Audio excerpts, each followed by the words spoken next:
प्रश्नावली के उत्तरों का विश्लेषण करने हेतु एक स्व मूल्यांकन पद्धति यहाँ प्रस्तुत है। यह पद्धति आपको यह समझने में सहायता करेगी कि आप एक संसारी सज्जन पुरुष की श्रेणी में हैं अथवा एक तत्वदर्शी गुरु के निर्देशन में ब्रह्म ज्ञान की ओर बढ़ते हुए एक वास्तविक साधक बन चुके हैं। यहाँ मूल्यांकन के सूत्र प्रस्तुत हैं। यदि आपके अधिकांश उत्तर समाज में मान प्रतिष्ठा, दूसरों की सहायता और नैतिक जीवन के इर्द गिर्द घूम रहे हैं, तो आप एक संसारी सज्जन व्यक्ति की श्रेणी में हैं। यह एक अत्यंत शुभ स्थिति है, किंतु यहाँ ध्यान रखना आवश्यक है कि यह केवल यात्रा का पड़ाव है, गंतव्य नहीं। यदि आप यहाँ ठहर गए तो आप स्थायित्व और आत्मज्ञान से वंचित रह सकते हैं।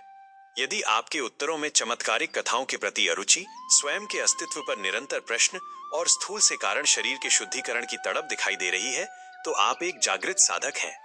आप शिक्षा और धनार्जन को केवल साधन मानकर विवेक और वैराग्य के मार्ग पर चल पड़े हैं। आपकी यात्रा अब केवल बाह्य जगत तक सीमित नहीं है, अपितु आप गुरु कृपा के द्वार पर दस्तक दे रहे हैं।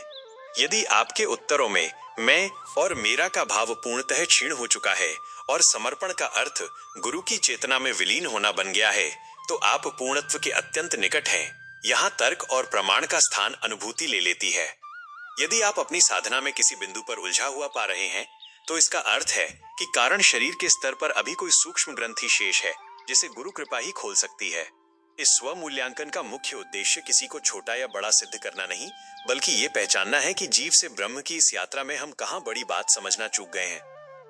आपकी साधना को एक व्यवस्थित रूप देने के लिए यहाँ इन 12 चरणों पर आधारित दैनिक साधना नियम तालिका प्रस्तुत है। यह तालिका आपको प्रतिदिन यह स्मरण कराएगी कि आप केवल एक संसारी सज्जन पुरुष बनने के लिए नहीं, अपितु पूर्णत्व को प्राप्त करने के लिए जन्मे हैं।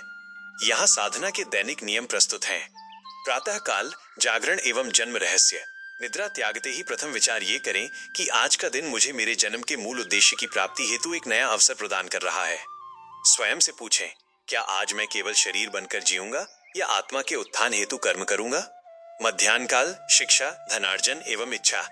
दिन के कार्यों के मध्य ये निरीक्षण करें कि आपकी बुद्धि जिस शिक्षा का उपयोग कर रही है, क्या वो आपको अहंकार दे रही है या सरलता? धनार्जन के समय नियमों की पवित्रता का ध्यान रखें। भोजन और अन्य इच्छाओं की पूर्ति करते समय ये देखें कि क्या आप उनके प्रभाव में फंस रहे हैं या आप उनके स्वामी बने हुए हैं। सायंकाल विवेक एवं वैराग्य। दिन भर के कार्यों के उपरांत कुछ समय एकांत में बैठें। अपने विवेक को जागृत कर ये देखें कि आज कितनी बार आपने असत्य को सत्य मानकर प्रतिक्रिया दी। आज की घटनाओं में आपका मन कितना लिप्त हुआ। संसार की प्रशंसा या निंदा से निर्लिप्त रहने का अभ्यास ही वास्तविक वैराग्य की ओर पहला कदम है। रात्रि काल गुरु, साधना एवं समर्पण। शयन से पूर्व अपने इष्ट या सद्गुरु का स्मरण करें। स्थूल शरीर से लेकर सूक्ष्म संवेदनाओं तक को शिथिल करें। आज की अपनी साधना का संक्षेप में विश्लेषण करें।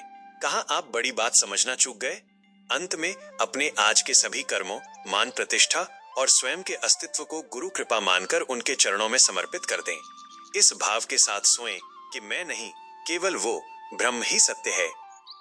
साधकों के लिए आत्मचिंतन के प्रश्न। क्या आप इस नियम तालिका का कम से कम 21 दिनों तक बिना किसी नागा के पालन करने का संकल्प ले सकते हैं? क्या आप अनुभव कर पा रहे हैं कि जैसे जैसे आपका समर्पण बढ़ता है, साधना के दुष्कर मार्ग की बाधाएं स्वतः समाप्त होने लगती हैं? ये तालिका आपके जीवन में उस स्थायित्व को लाएगी जिसकी खोज में आप निकले हैं। साधकों के लिए आत्मचिंतन के प्रश्न। क्या इस मूल्यांकन के बाद आप अपनी श्रेणी को स्वीकार करने का साहस जुटा पा रहे हैं? क्या आप अपनी वर्तमान श्रेणी से ऊपर उठकर परमानंद और स्थायित्व की प्राप्ति हेतु अपने साधना के मार्ग को और अधिक तीव्र करने के लिए संकल्पित हैं? ये आत्मनिरीक्षण ही आपके वास्तविक रूपांतरण का आधार बनेगा। जीवन में जब तक सद्गुरु न मिले, तब तक प्रत्येक साधक को जीवन रहस्य कार्यक्रम में बताए गए बिंदुओं के आधार पर अपने साधना पथ पर आगे बढ़ते रहना चाहिए। Subscribe for more details.